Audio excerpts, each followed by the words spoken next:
Hello, everybody. This is Fernando for the latest Mysteries and Oddities video.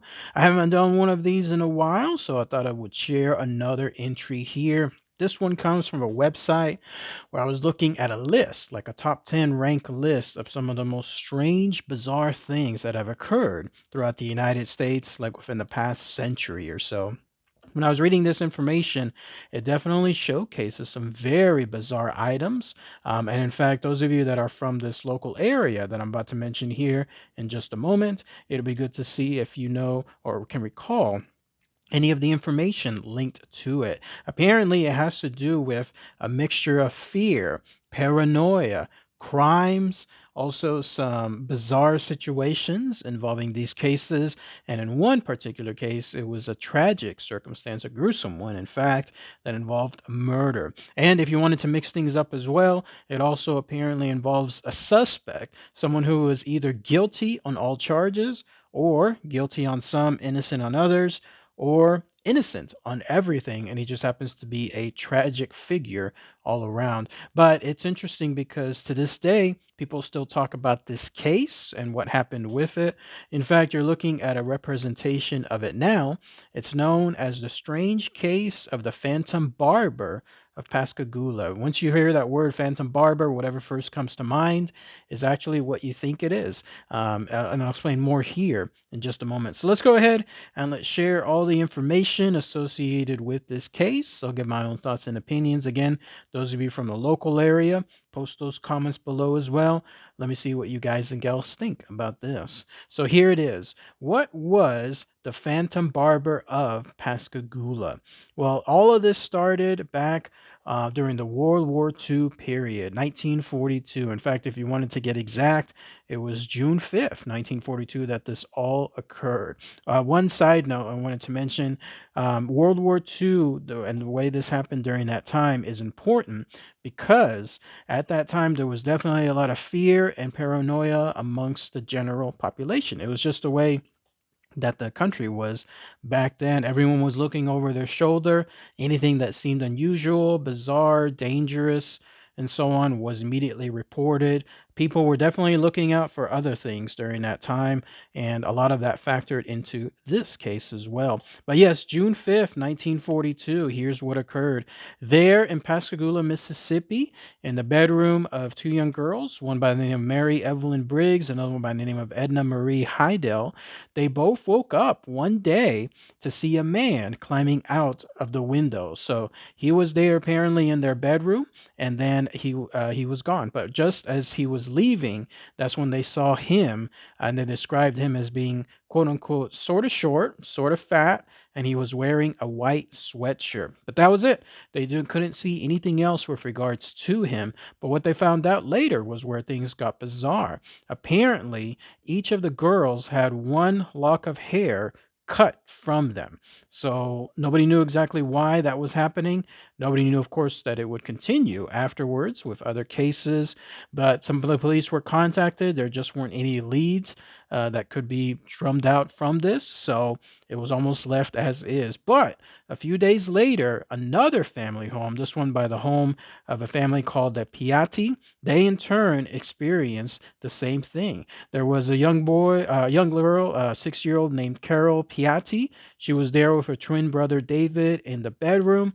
And then that's when she noticed that also there had been an intruder and they had cut some of her hair before exiting the house. And in both situations, it was the same.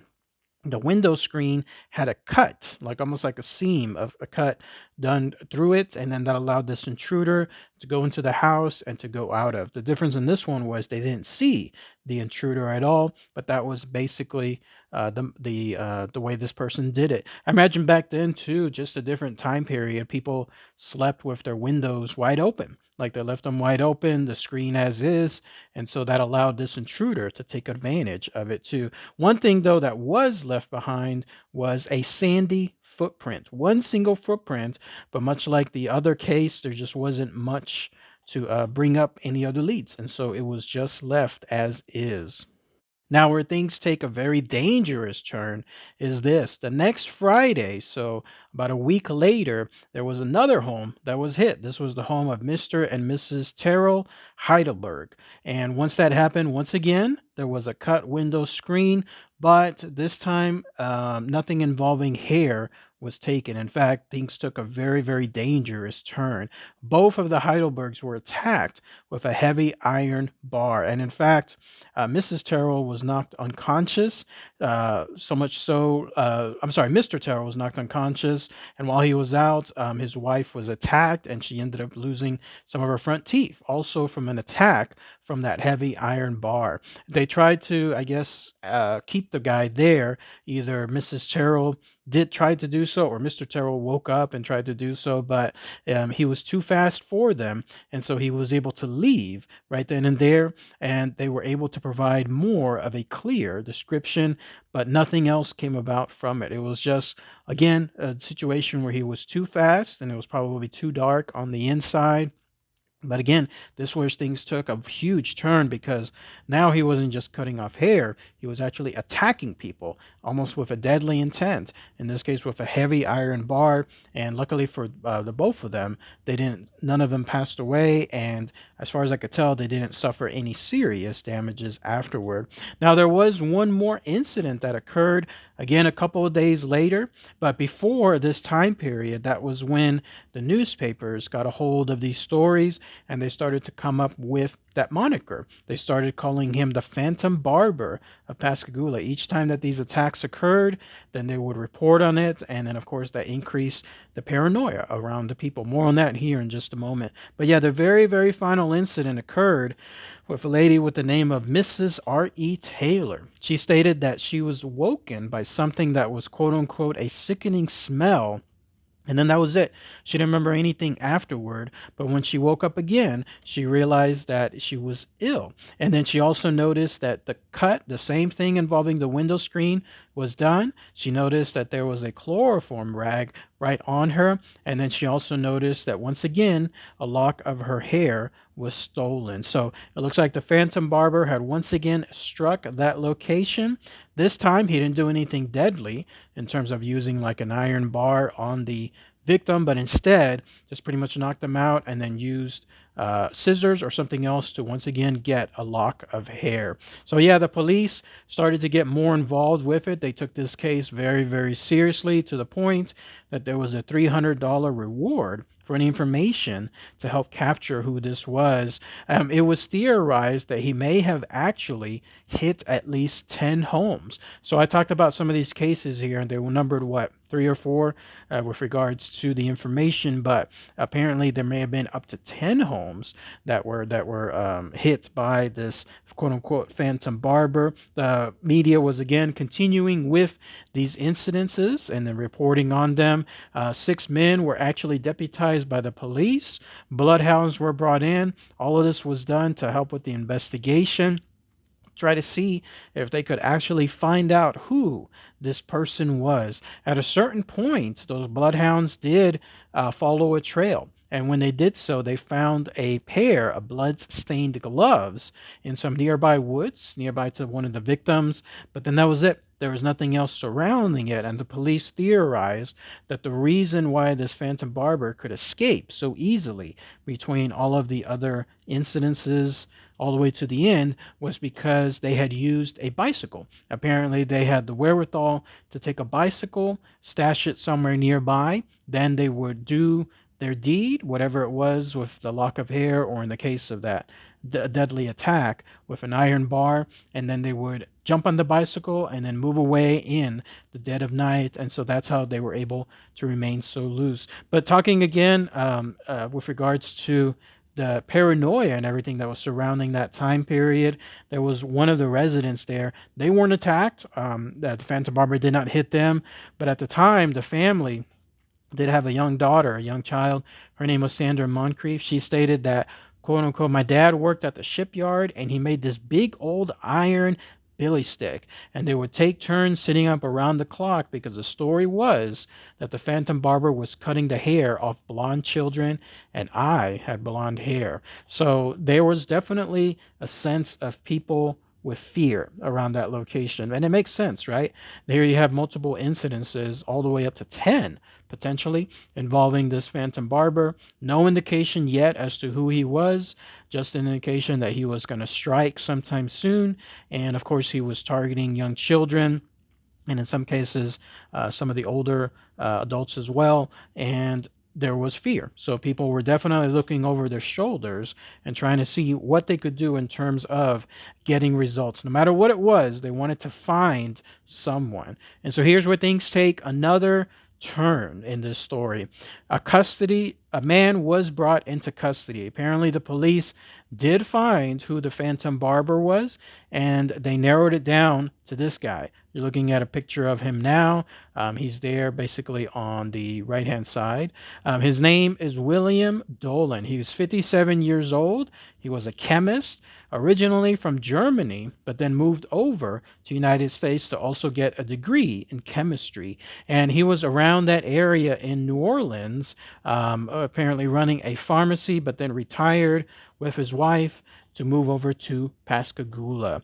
And the reason why the police apparently tied him to this is because there was a quote unquote coast to coast record of charges that followed Mr. Dolan all the way both before and settling in Pascagoula. And whatever those records were, there was no indication as to what it was. I couldn't find any info on it, but the police believe that it was a good amount of circumstance as to what it pertained to these incidences.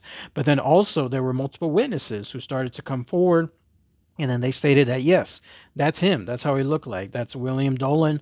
He was the one that did this specifically, the one involving the attack with the iron bar with Mr. and Mrs. Heidelberg.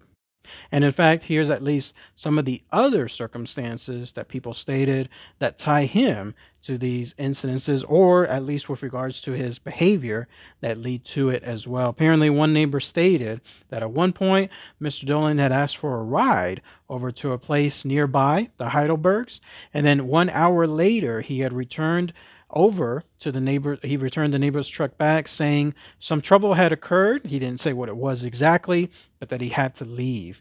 And then another witness who went unnamed actually stated that they saw Dolan coming out of the Heidelberg house that very night. So they just happened to be at the right spot at the right time. And then that's when they saw him walking away. And they were able to later identify him with it. But then another circumstance was this. During the police's investigation of the Dolan's house, in and around the yard as well, they found a bundle of hair. And apparently this hair belonged to one of the girls, Carol Piatti, one of those who I mentioned about earlier in the video. They were able to tie that hair to her, and so that led to him basically being found as a suspect right then and there. And so those are some of the circumstances as to what occurred on there. And then finally, one last thing, some circumstantial evidence was this. Apparently, Mr. Dolan did have a grudge against the father of Terrell Heidelberg. This was the guy again who was hit with the iron bar.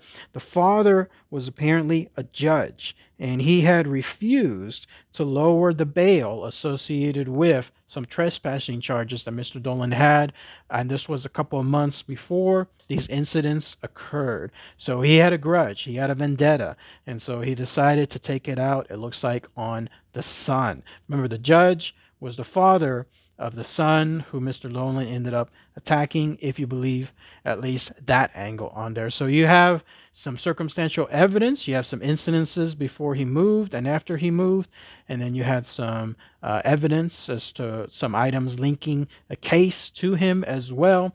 That was enough essentially for the police to basically charge him as the Phantom Barber.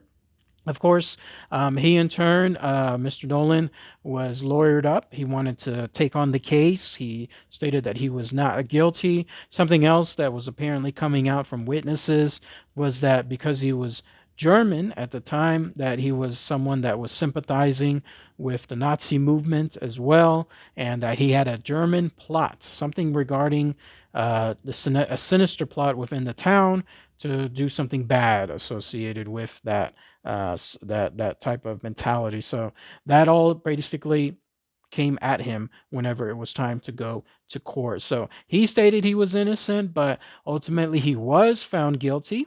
The police had enough evidence. It was enough to sway either the jury or the judge at the time, and he was sentenced to 10 years. But he was only charged with those assault cases with the Heidelbergs. There was nothing else in terms of the actual Phantom Barber incidences, which is interesting, isn't it? Because the evidence that was used against him involved those Phantom Barber incidences, but ultimately he was not charged on any of those items, but he was on the assault.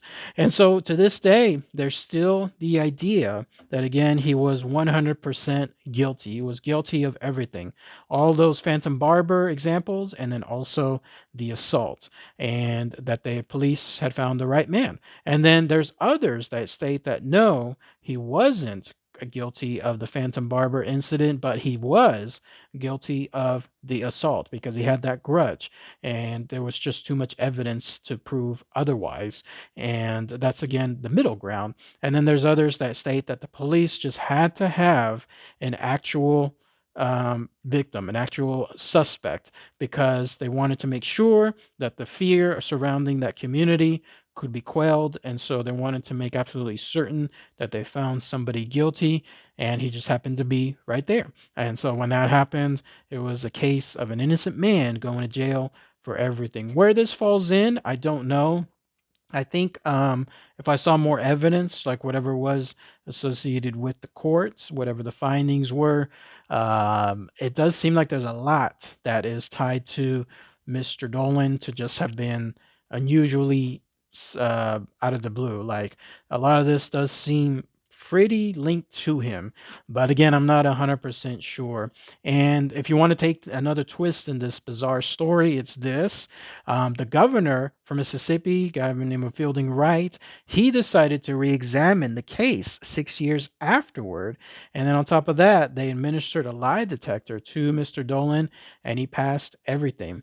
And so, again, if you wanted to take another bizarre turn there, a guilty man apparently was able to successfully pass a lie detector test. All around a strange case, very mysterious. Still no 100% right answer to this very day. But if anybody has any more info, anything else I might have missed, please post those comments below. Anybody, again, from a local level that might have more info too, let me know. Was he guilty on everything? Was he a scapegoat for just a few items, innocent on the others, or was he 100% innocent altogether? Post those comments below. All right, everybody. Thanks again as always. Take care.